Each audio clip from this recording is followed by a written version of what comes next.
بسم اللہ الرحمن الرحیم۔ السلام علیکم۔ علامہ ابن خلدون نے جلد نمبر 2 میں لکھا ہے، ایک بادشاہ جس کا نام ساپور تھا، فارس کا رہنے والا تھا، اس نے ایک دوسرے بادشاہ ساترون پر حملہ کیا۔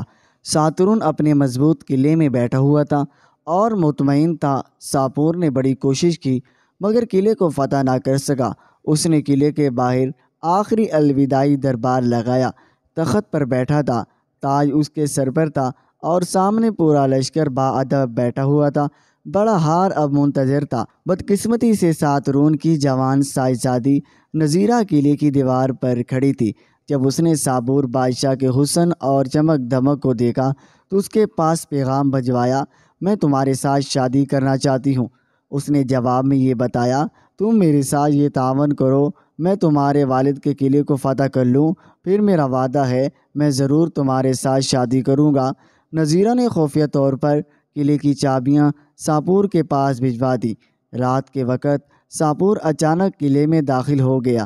قلعے کے اندر خوب تباہی مچائی۔ ساترون اور اس کا پورا خاندان قتل ہوا۔ وہ تو مطمئن سو رہے تھے کہ مضبوط قلعہ ہے، کون اس کو فتح کر سکتا ہے، مگر عورت کی بے وفائی نے سارا نظام تباہ کر دیا۔ قلعے پر ساپور کا مکمل قبضہ ہو گیا اور نذیرہ کو حسب وعدہ لے گیا اور شادی کر لی۔ ایک دن ساپور اور نذیرہ ایک ہی پلنگ میں سو رہے تھے کہ نذیرہ اٹھ کر بیٹھ گئی، مجھے کوئی چیز چبھ رہی ہے مگر کوئی چیز نہیں دیکھی۔ تو تھوڑی دیر کے بعد وہ دوبارہ اٹھ بیٹھی کہ مجھے یقیناً کوئی چیز چبھ رہی ہے۔ اس مرتبہ جب روشنی میں دیکھا گیا تو گھاس کا ایک تنکا اس کے بستر پر پڑا ملا اور یہی چیز اس کو لگ رہی تھی۔ بادشاہ نے تعجب سے کہا، بھلا ایک گھاس کا تنکا تجھے لگ رہا تھا، آپ کو اس کا احساس کیسے ہو رہا تھا؟ اس نے کہا، میرے ماں باپ نے مجھے بڑے لاڈو پیار سے پالا تھا، مجھے خوراک میں ہڈیوں کا مغز کھلایا اور پانی کی جگہ انگور کی شراب پلاتے تھے۔ اس کا یہ اثر ہے، مجھے معمولی سی چیز بھی چبھ جائے تو مجھے اس کا احساس ہو جاتا ہے۔ پھر کیا تھا؟ بادشاہ کی نظر بگڑ گئی اور نہایت جلال اور غصے میں آ گیا اور کہا، جس ماں باپ نے تجھے اس پیار اور محبت میں پالا تھا، اس ماں باپ کو تو نے میرے اوپر قربان کر دیا۔ کل تمہاری نظر کسی اور کے ساتھ چار ہو جائے تو مجھے یقیناً آپ کسی غیر پر قربان کر سکتی ہیں۔ تمہارا وجود بڑا خطرناک ہے۔ فوراً 2 گھوڑے منگوائے، ایک گھوڑے کے ساتھ اس کی ایک ٹانگ باندھ دی اور دوسرے گھوڑے کے ساتھ دوسری ٹانگ باندھ دی اور دونوں گھوڑوں کو دوڑا دیا۔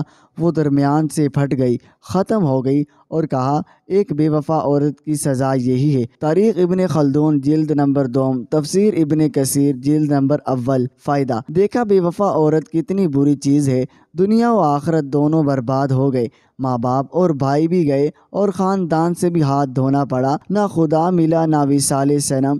یہ ایسے موقع پر کہا ہے، ایک انسان پہاڑ سے گر جاتا ہے مگر پھر بھی اڑ سکتا ہے اور لوگ اس کے پاس جاتے ہیں پوچھنے کے لیے، لیکن جب ایک شخص لوگوں کی نگاہ سے گر جاتا ہے وہ کبھی بھی نہیں اڑ سکتا۔ اللہ تعالیٰ بے اعتمادی سے بچائے، اپنا وفادار بندہ بنائے اور صالحین میں ہمارا نام درج فرمائے، آمین۔